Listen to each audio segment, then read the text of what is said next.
After Hours. On this episode of the History of the Corps After Hours podcast, we discuss the band from Greensboro, North Carolina, known as To Speak of Wolves. Make sure to follow us on Twitter at IsSurvivedByPro for news and the latest episode postings. And make sure to subscribe to the show, leave us a 5-star review, and write us a comment on YouTube or whatever podcast service you're using. Make sure to check us out on TikTok and give us a follow at IsSurvivedByProductions. And if you'd like to see us do some live streams, leave us a comment or tweet us the keyword stream. Now, without further ado, let's start the show. The devil is in Atlanta, army surrounded.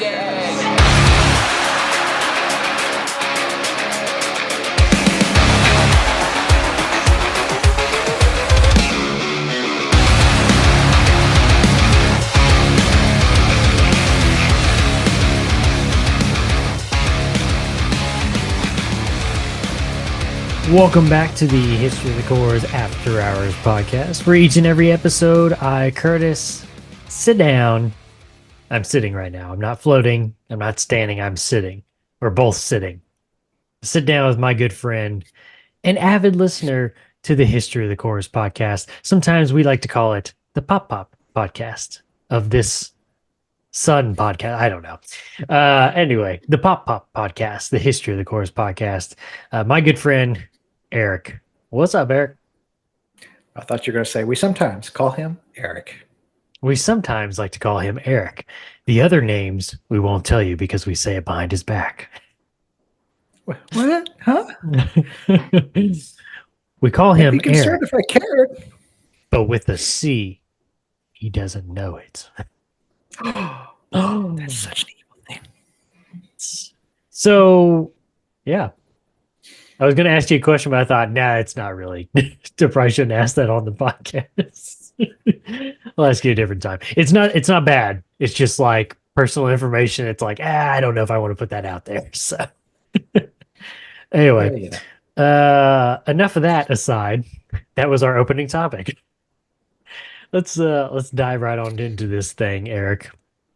Let's talk about the band known as To Speak of Wolves. Erik, what are you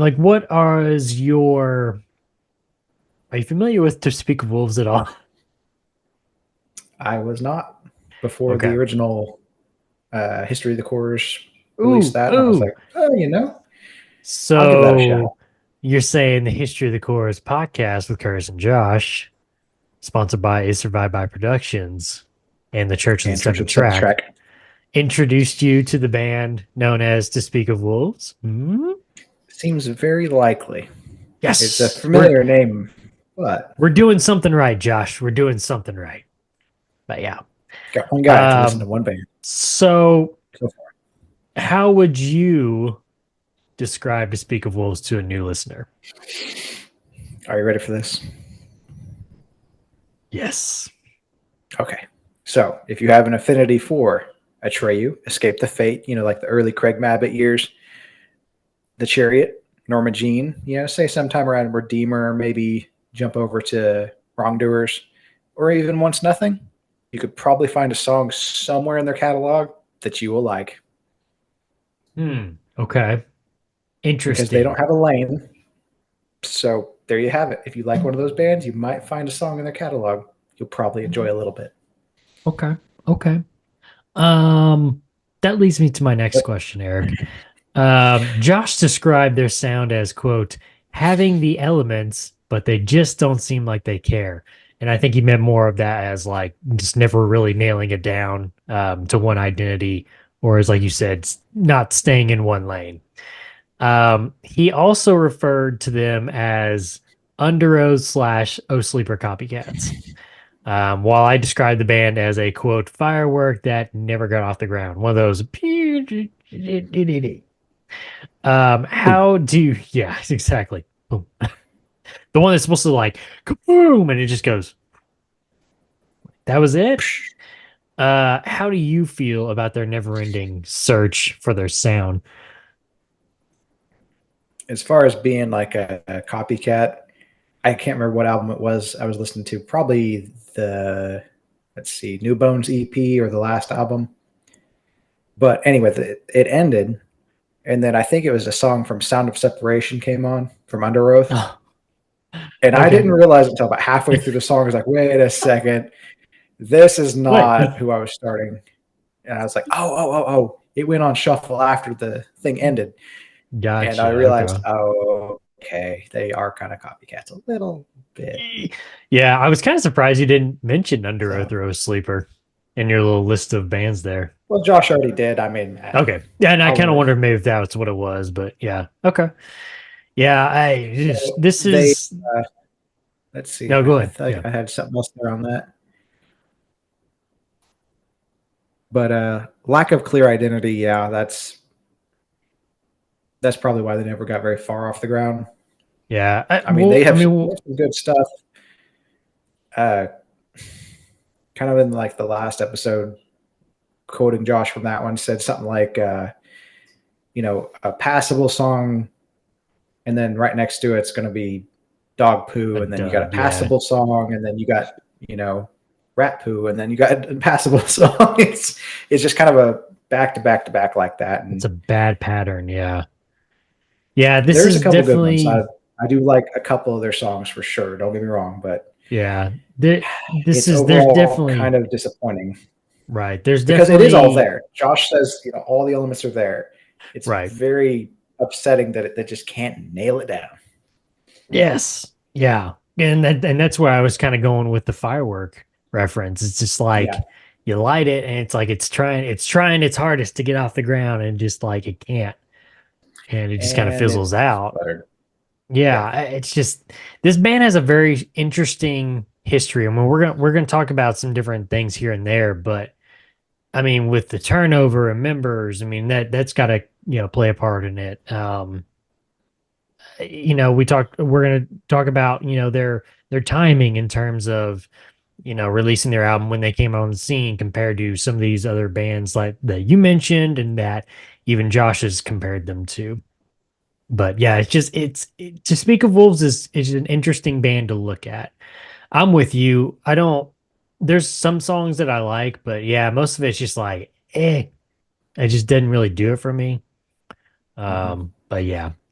So, talking about their debut album, Myself Letting Go, which came out in 2010. Um, did that debut album come out too late for the sound that they were chasing at that time? Yeah, unfortunately, I think so. Yeah. It's because you have to think about in reference like, okay, 2010, where are we at? Under Oath at that point, they're already past To Find the Great Line. They just released the year before Lost in Sound of Separation. The next year, they're going to release Disambiguation. I say Disambiguation was getting close. Yeah. Exactly. Oh, Sleeper's already done. When I Am God and Son of the Morning. I think the next year they're going to do in 2011 is Children of Fire, I believe. I can't remember where Atreyu's at in this timeline. They may have already kind of been switching over some other, because I think they're past like Death Grip and Curse. I'm pretty sure because I think Curse was 06. What were some of the other bands you mentioned? Like Norma Jean they'd be past or will they be on Meridional in 2010? Escape the Fate, I think it was 09 or 10 that they released the self-titled album. I was thinking it was 09. Yeah. That would have been their second one with Craig Mabbitt, I believe, if I remember right. Right. I should probably look these things up, but no, it's all good. I mean, I'm kind of going off the top of my head right this second too. But yeah, this is definitely one of those where and then once like nothing's too little already too late. done their thing. So yeah. And this is like too little too late, man. And it's unfortunate. I mean, if they would have dropped this in like 04 to 06, right, would have been you would have had the album of the year. Right. We would have been talking about something else. Absolutely. Yeah. But pretty sad. I mean, if they would just move their entire discography back, like 5-6 years. Right. Absolutely. We would, like them, like we talk about Under Oath or Atreyu or any of those. So. Yeah, I agree. The big names. So obviously I've already referenced to it. Their member turnover is one of the craziest that we've talked about on History of the Corrs, with Spencer Chamberlain's brother, Phil Chamberlain, who plays drums, in To Speak of Wolves, being the only original member. You got, their first EP came out, I think it was either '08 or '09, maybe '07. I can't remember off the top of my head, but um, everybody on that EP except for Phil left. And it's kind of like, okay, it's kind of strange. I'd almost Couldn't say decide. like, yeah, I would almost say at that point, like if everybody but your drummer's leaving after one EP, you probably need to just try go do something else, start over again, whatever. Um, yeah, so you got everybody leaving after the first EP except for Phil. You've been through three different vocalists in your discography of four full-length albums. Um, Again, going back to what all this does to their quote unquote sound or the sound that they're chasing. I mean, it's ridiculous that if you don't have consistency, even just in like your members, even in like a guitarist, and we've talked about before of like how important it is when you lose a vocalist or even a guitarist. There's some instruments that yeah you can get away with, man. When you're changing your vocalist and a guitarist, especially like your lead guitarist, that's some style changes right there. And that can have a big shift in your sound, or at least the sound that you're trying to look for. But just kind of give me your opinion on all those elements contributing to their lack of sound that they're Right. looking for, I guess. The constant member changes like that, that it either, we've talked about it on past episodes a little bit, either absolutely drives change in a good way or it pulls the wind out of your sail. Right. And there's not a lot in between. I mean, you could putter out, but again, that's just pulling the wind out of your sail. So, and I've said, typically speaking, vocalist changes almost always don't work. I mean, generally speaking, they almost always don't work. But the only time it does is directly after the first album, which they did that. But before that, they'd already had another one of those vocal changes. Right. Right. So, I mean, we've got on that list, we got Norma Jean, we got even Metallica, we got several you changed after that first album, and then it works for them. Right. Escape the Fate I mentioned earlier, same thing. And again, all those bands, still making music. But like I said, they had a one even before that happened. So, and especially if he was one of the ones, writing the music, writing the song, stuff like that, that changes the whole sound. Right. So Doomed yeah, from the start, it seems like. it's kind of messy. Yeah. Man. I don't know. Not to mention all the other member changing around that. I'm just focusing on Right. vocals just because Yeah. they're typically the one who write the music as well. Right. A lot of times. So, yeah, it's no wonder they struggle to find that lane to stay in or that, sound that they keep searching for, it seems. Right. So their second vocalist, Rick Jacobs, who is only on Myself Letting Go. In my opinion, and I think I expressed this to you years ago when I first started listening to him, that his vocal style made me think of Atreyu's former Unclean vocalist, Alex Barkatzis. Specifically on Suicide Notes and Butterfly Kisses, The Curse, and Death Grip on Yesterday. Do you have any comparisons for any of their vocalists? Doesn't have to be just Rick Jacobs. Because I like even the guy that did the EP, man, I told Josh, I said, man, he makes me think of somebody too, but I couldn't think of who. And then Josh said that their newest vocalist who came after Rick, he looks like Micah from Oh Sleeper. Voice wise, Put yeah, that not picture so up much, too. but yeah, exactly. It's like, oh boy. Yeah. Yeah. You know what I just So realized? I kind of, what's that? My background's still stuck on AFI. Well, there you have it. Okay, here we yeah. go. Now we're good. Oh boy. So let's see. I broke it down by like each kind of track or each album, each Yeah, sure. EP, that kind of thing, because you get a different sound a little bit for each one. Right. So the first EP with that particular singer, we get I thought he sounded kind of once nothing-ish. I know you and Josh talked a little bit about that, I think, but maybe that's where I was kind of getting at. Okay, kind of his that's interesting. lows, that's where I kind of get that feeling. Kind of get that interesting kind of growl to his voice, kind of Right. gravelly. Yeah, It's not 100%, like yeah. apples to apples comparison, but it's in that neighborhood. Okay. The first full length, I'd say in the high energy moments, screams, things like that, it's very Atreyu, kind of like what you've said. Yeah. For some of the softer moments, some of the more sing along type reminds me a lot of Craig Mabbitt in that early Escape the Fate. Okay. Kind of that. What was that? Can't even think of the name of that album, but the first one that Craig Mabbitt was in with them. So it was in between self-titled and the very first album. But anyway, the second, the long play LP, reminded me of The Chariot with less energy. Okay. And I think that's interesting. I was re-listening to the podcast, and I think I get that because Josh was talking about, I don't know what's going on, and not in a good way. Yeah, I remember him saying that. Yeah. Not in a Chariot good way. Right. So this I just don't know reminds what's me going a little on. bit. This is awesome. Yes. So this is like The Chariot, but less energy, vocally speaking. Okay. Second EP, I think that would be New Bones. Mm-hmm.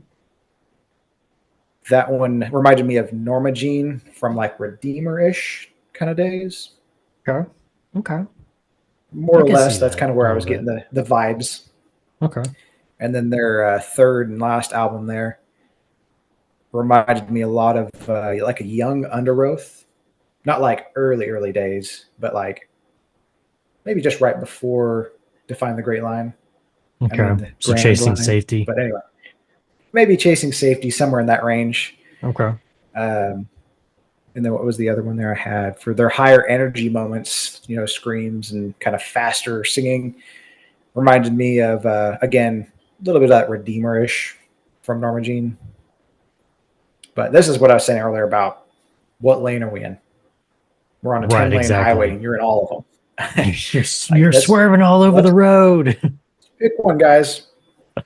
So I'm getting car sick I just like listening to all these this bands, discography. but they all have their lane. Right, yeah. Exactly. Yep, I agree, man. Okay, so let's talk a little recording and writing style here. This is kind of interesting. So the band said that in preparing to record their sophomore album, Find Your Worth, Come Home, they wrote songs on piano, listened to Tom Waits and David Bowie. This is the worst part to me. While vocalist Gage Spees specifically read Psalms 88 and Suicide Notes every day to prepare lyrically for the album. What are you doing to yourself? Why would you do that? I mean, come on, man. So, Eric, what do you think of this madness, or some might call method, for this album? Meth. Does it work? Might be the word. Meth, maybe. Yeah. In your opinion, does it work? And do you know of any other bands that have a weird writing process for an album like this? So this is definitely a wild way to write an album. Like, I don't know why you do this, but this is a little extreme, even for the more extreme ones I've heard. Right. I personally don't think I'd do it to myself, but hey, they were accessible enough to record a studio length album, and I didn't. So they got that on me. I like how your cup turned blue. It was kind of neat. It blended. Oh yeah. Yep. Let's see. So back in the 70s and 80s, I think it was a little more common to kind of hole up in a cabin in the middle of the woods somewhere and write your album. Right. If I remember right, I heard a couple stories like I think Queen did it once. They rented out a whole thing and they just sat down and they wrote an album. Right. The Eagles kind of did the same thing from what I understand on at least one of their albums, maybe a couple, in fact, on them. But I think it was more common at that point in time. But as far as reading Psalms and suicide notes to get ready for it every single day. Man, many men have lost their mind for the art. It's like That he's a seems like method actor. fast way Yeah. to do that. Right. Yeah, man. But Yeah. no. It's I'm just, not it's about that weird too, personally, because but hey. like I remember we talked about it on the original, and like you hear that and you're like, he's got to be talking about some other album, because that's not what I heard at all in this album. I mean, like, this is Right. the I mean, whole deal of like, I mean, even I've writing heard it of on people, piano. right? I've heard people like writing, like starting to write songs like electric, band stuff like this on like acoustic guitar. You get kind of your foundation there. Never heard of anybody doing it on piano.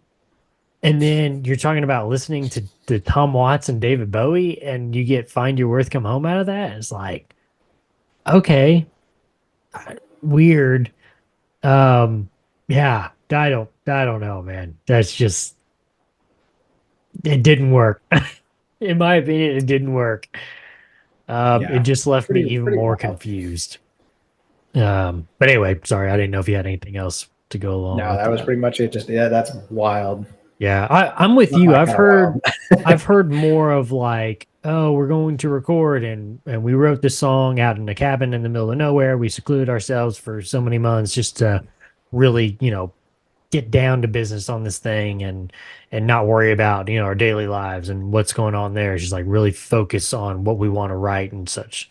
I've heard that, but yeah, this is different. And not in a It's a little good way. much. Not in a good way. So, all right, Eric, I got one trivia question for you on this here episode. Here we go. What record label did they release their first album with, and more recently re-signed with to release their newest full-length album? When I say their first album, I meant their first full-length and their newest full-length. What record label? Golly. I know you Definitely know got you this said it on one. the original. You got this one, man. I know you do. I feel like it's one we've talked about a whole lot. Oh, man, and it is slipping from me at the moment. Were they on the Peanut Butt tour? Close. Bring that Yes. back, man. We need a peanut butt tour part 2. Yes. And bring it to, the Midwest here. We would Yeah, enjoy a little bit yeah. of that peanut butter tour We too. enjoy peanuts, We man. probably grow your stupid peanuts. Let's do this. But okay, getting back to the question. Well, my brain is definitely turning to mush before your very eyes. The de-evolution of humans. We're evolving, but in the wrong way. In the wrong way. I'm evolving into mashed potatoes. Yes. Let's see. Has your brain ever gone full send in reverse? No. That's At where I'm least at. that I We're know full of. send, just in reverse. I feel like it's like one of the big ones, like I said, that like Norma Jean or like Oh Sleepers on or something, but I cannot remember. Okay. Well, venture a guess. Just throw out a name. Peanut It's butter. not coming to me. Yeah, I like the peanut butter. Solid State Records. There it is. Golly. Yeah. I Solid knew that State and I couldn't Records. get it out. Yep. All right. The occurrence of their Silly hiatus record label. was kind of a strange one, with drummer Phil Chamberlain saying, quote, "We never really talked about the band. We just stopped talking about the band." Okay. While vocalist Gage Spees stated, quote, "Honestly, we were burned out and we didn't know how to handle ourselves.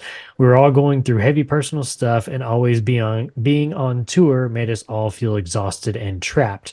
We didn't know how to balance it all." Okay.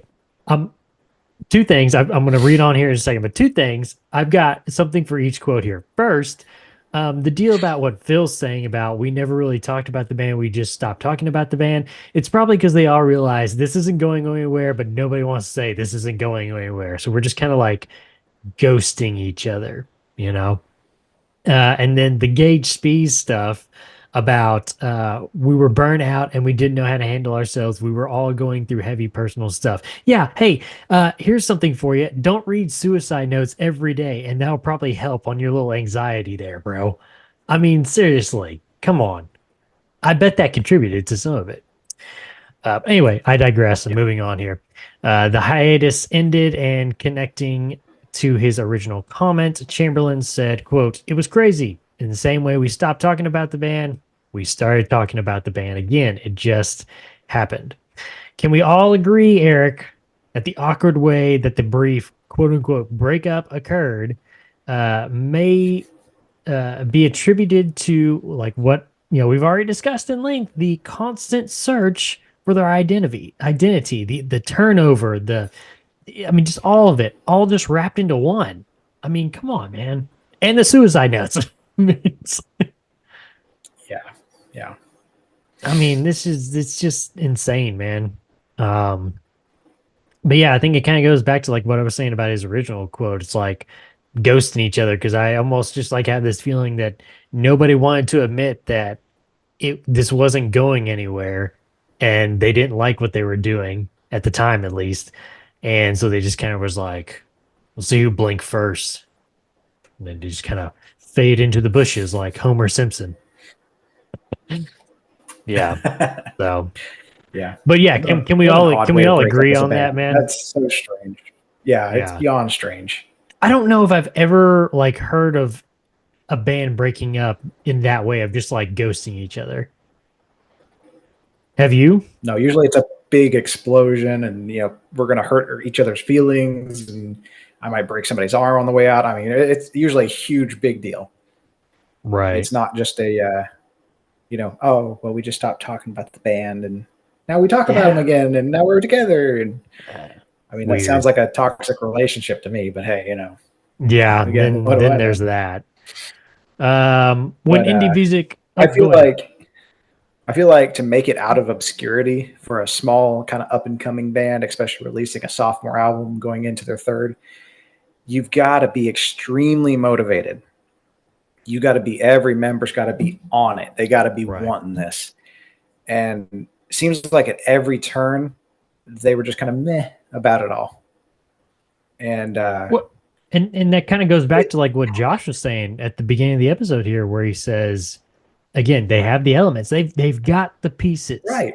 You have the That's puzzle so pieces in front of you, infuriating that but you just act they do like have it you all. just don't care. And that goes with what you're saying. It just feels like not everybody's on the same page of like wanting to do this.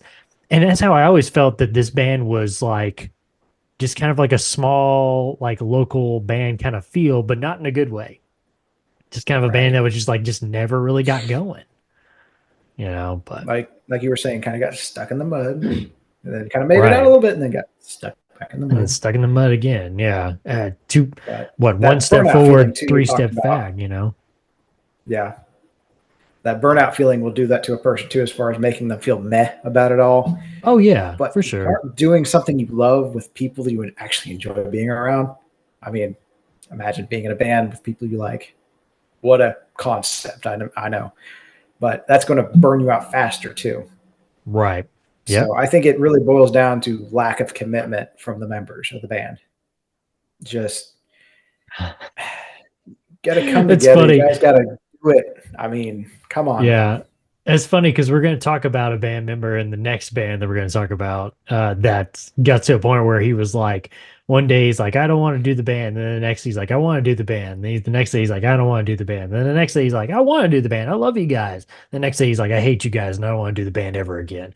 And she's like, pick one, bro. Just pick one. Yeah. But we'll talk about that when we get to that band. That'll be a good one. Yes. Yeah, it's like, oh, come on, man.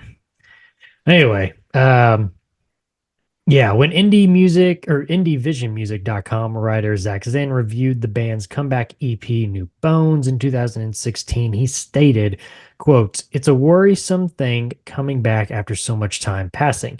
Usually when bands take years off, they return with only a hint of what they once had simply because they lost the sound they used to call their own." Now, Zach's going to go on and give a positive review of the EP. He liked it. Meh on it. I think you're the same way. You're meh. Um, but how did you feel they did on this quote unquote comeback EP and their latest full length album, 2017's Dead in the Shadow? I personally feel like that New Bones is probably one of the brighter spots in their Okay. Okay. discography. So I was wrong. Okay. Uh, I mean, yeah, in a dark room, what's a bright spot, right? Well, one of my things too is like, again, where's the foundation? Where's the sound that I can gauge their comeback album on? You know, Right. because it's almost just like they've restarted. Like this would be a new band because Right. you've If been you think gone for about so this long. almost like a brand new band you've never heard of, to speak of who? Just Wolves? Oh, cool. Sounds like a cool name. We've First two changed our name. albums? Oh, It's those to are speak EPs. of bears. Yeah. Yeah. So, I mean, if you think about it like that, these two are actually not all that awful. Okay. Okay. Putting it as a Kind of discography of a. like, That being said, it still does feel like they're behind the ball on sound, right. because You're this is always the part where I chasing. was saying, yeah, chasing safety. Anyway, That's what I was saying. It's what I'm thinking. Ah, it keeps coming back. so, but yeah, I mean, that's almost, it's not bad, but it's not like super amazing. Right. For an EP to come back after that, though, it's not a bad feel. What was it? Heavy Fruit after their hiatus, Yep. Heavy fruit. which was a lower spot for me in their discography. Um, but again, they just come back from that hiatus. I can kind of feel that. I don't know if this feels like a hiatus or if this feels like a new band almost. Or redo. Redo. So, Redo. yeah, let's just hit the redo button. Control Z, Control Z. Right. Well, again, So, especially with like, I mean, you only have one original member. yeah. It's like just start like recognize that what you guys did in the past, yeah, it won some people over. They have some fans, but it I don't know. At that point, it's almost like you're just trying to like stand on something you already built. And it's like just restart though, man, because that foundation was not great. It just wasn't. The cement was not poured correctly. The pipes are not, coming out the right place. Yeah, yeah, you know what I mean. Yeah. So, but anyway. So Eric, they put out a brand new song entitled Annihilation just a few years ago, I think in 2022, actually.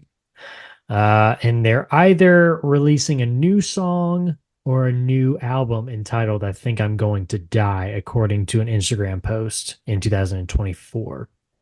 So that'd be kind of interesting. Woohoo.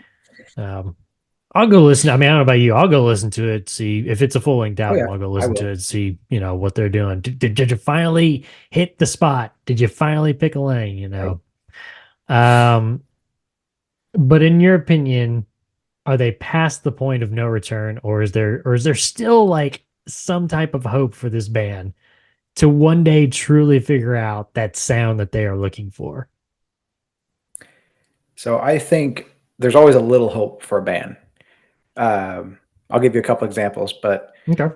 it's like Josh has said, and like we've said here, all those elements, they're here. We just need to line them up all at the same time in the same place. Right. Come on, guys. Come Let's do on. this. Come on, buddy. Close. And I mean, they really are. They're so close. Right. So a couple of examples I was going to tell you. Dayseeker. Dayseeker is a band that has several albums before their big breakout hit, which is Sleep Talk. Okay. And that's the fourth full-length album. And relatively not a lot of people knew about them before that. They kind of hit that mainstream, core, whatever you want to call that. And boom, now they're modern day emo. They're the face of modern day emo. They're making headlining tours across the nation, and relative obscurity before that. Right. So I enjoyed their first album. or- As a side note. And another one, Sleep Talkers and is a I've good gone one, but I just wanted to throw that right. out there. But another one, it's kind of similar. One that I heard about kind of during the pandemic was Architects. Oh, okay. And I didn't realize how old of a band they were Mm-hmm. and how relatively, again, just obscure that they were Right. up until, let's see, did I write the name of that one down? No, I didn't write that one down. It's Anyway, pretty but recent, about right? that, it was either right before or right after the pandemic, or right after it hit. So somewhere between 2018 and 2020 is Mm-hmm. probably when that album was released, and that's the one that hit. And then people were like, "What is this? This is great! These guys, Architects, you got to check them out!" And they just took off like a rocket. So maybe their fourth album will hit like a rocket. I don't know. One can hope. I If they can get mean, their stuff together, and I mean, there's yeah. precedent for it happening. There's probably a lot more precedent for it not happening. Well, at But a certain point, it's I like, don't think they're past hope. I'll put it that way. right. When do you, I mean, it's like, at what point do you just like, okay, I don't think that this is working? I mean, if music is what you want to do, cool. But I mean, you God, man, I don't know. I mean, I don't even know if I would like classify them as one of those bands that's just like that's there in the background. I mean, it just feels like, I mean, again, that firework that's just like trying so hard to get off the ground, but just can't. And so at that point, where do you draw the line and say, okay, if this album doesn't work, if we're not really making some money or we're not really, making some headway or whatever, it's like we probably need to go figure something else out. I don't know. I kind of wonder maybe if this will be it, but we'll see. Again, I'm open to hear it. See what I mean, see what they've I'm kind got, of man. excited to hear if they get a good producer and they kind Right. of get all their stuff lined up together, get their ducks in a row. It could be a really good album. But if it's full of So digital stuff, I'm out. throw it back, guys. Throwback. I want a throwback. I want a throwback album, man. Yes. Alrighty. Let's finish up with our routine question to end an episode. Give me your favorites from To Speak of Wolves, Erik. Album, songs, lyrics, riffs, so on and so forth. What's the middle album? The one with the skull and like the bone coming across it? Find Your Worth and Come Home. Yeah. Album artwork, peak. Okay. Very Okay. good. I like that. Okay. Nice. It's enjoyable. It's simple. It really plays into their To Speak of Wolves, their theme of wolves and whatnot. Right. I think that's kind of cool. No, I agree. Yeah. But let's see, lyrics that I enjoy. This one comes from New Bones. It's just kind of a sing-song, sing-along type. Okay. But where he starts, I love the bones of you. I love the bones of you. I love the bones of you. Again, I said, I love the bones of you. Where is my remedy? Kiss my mind goodbye. Because he says, where's my bones of you? Or I love the bones of you so many more times. But it's enjoyable to have that one on and, say in the car or something, just singing along to it. I kind of like it. Okay. I've come to like it. Let me put it that way. Again, it's not the best mixed stuff, but it is starting to grow on me. Now, this song I do actually kind of like, and I feel like they're getting their mixing a little bit better by the time you get to their last album. Okay. So this comes off their last album, Deathbed Chimes. Uh-oh. Ooh. Get a little choked up here. So this, I actually love these lyrics too. I feel the pale horse coming for me. When his hands reach out, I say, I give myself to you. Won't you take me, please? We're holding on to an untied line, slowly drifting, digging up my bones. I want you to give them a home. And I did a little looking just because I was a little curious. The pale horse imagery, of course, comes from the Bible, Revelation, right, being a very Christian-related band. And the pale horse, the rider, is death. And following behind the pale horse with death is hell. following him. And that's just a really cool imagery if you got all that in there. Okay, cool. So anyway, full length album wise, I would probably say favorite would be Dead in the Shadow. Okay. But I do kind of like New Bones as far as sound wise and everything. Yeah. Okay. And if they could just clean it up and, get that kind of the mix right. Because I think Josh was talking about at some points the vocals are so high, it's hard to tell where anything else below it is. Right. Well, I think Was there was that a couple of drum? Was that times. Yeah, a couple of times he mentioned a guitarist and deals of like it sounds like one, or it doesn't. They've got two, but it only sounds like one. It's like So yeah, it's right. It's definitely a mixed thing on that. So I would, if they get their mix together, they get a good producer. I feel like they could be a great band. Right. But right now they're just kind of there. We'll see. I'm excited for the next album, but maybe that's just hope, right? Right. So let's get into those top 3 songs. Okay. You ready? Number I'm 3. ready. Number 3. We'll go with Escape Sun Okay. from their latest album. Okay. Pretty good, enjoyable. And actually, I'm going to make a change here on the fly. Number 2. Oh, number 2 on the fly. We're going to go with New Bones. Okay. Okay. Again, that's just a fun song to sing along to. Right. And then number 1. So I've swapped these two, by the way. Number 1, switcheroo. Deathbed Chimes. Okay. Okay. I've been listening to that one more and more, and the more I listen to it, the more I like it. The problem is you have to listen to it more and more to pick out the parts and pieces because it is kind of muddy in the mix. Right. So, but that being said, reading into the lyrics, looking into it's got the elements. It's a little muddy, but it's all there.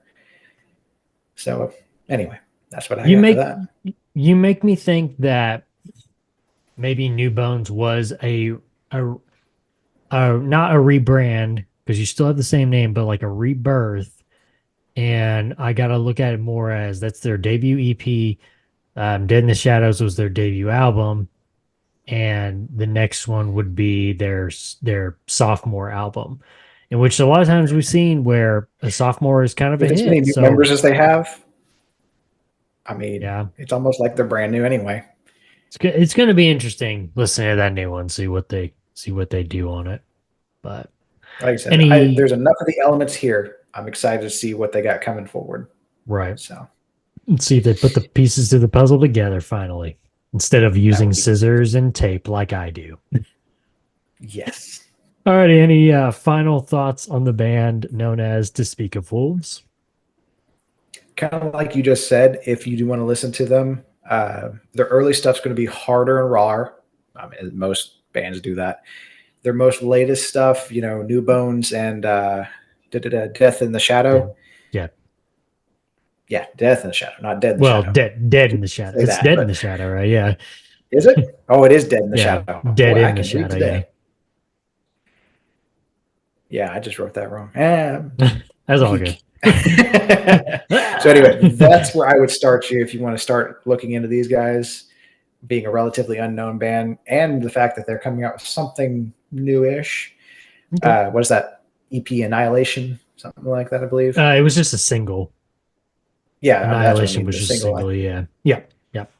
I mean, if you want a taste, there's a taste. Okay. As far as that one's a little heavier than the whole of, say, Dead in the Shadow. I mean, not song for song, but Dead in the Shadow is not heavy like that song is. A little more heavy. Okay. Yeah. But anyway, not bad, not great. We'll see what we got coming forward. Yeah, we'll see. We'll see what the future holds. Alrighty, let's get on out of here. Make sure to follow us on Twitter at @IsSurvivedByPro for news and the latest episode postings, not just on this show. Cheers. But on our other shows as well. We have the History of the Cores podcast, the Pop podcast of this one right here, where me and Josh sit down and we talk about the history and discography of bands from the core genres. You also have the Red Right Hand podcast, which has covered all 6 seasons of Netflix/BBC hit show The Peaky Blinders. You also have the Throne of the Dragon podcast, which so far has covered season 1, soon to be season 2 of HBO's House of the Dragon.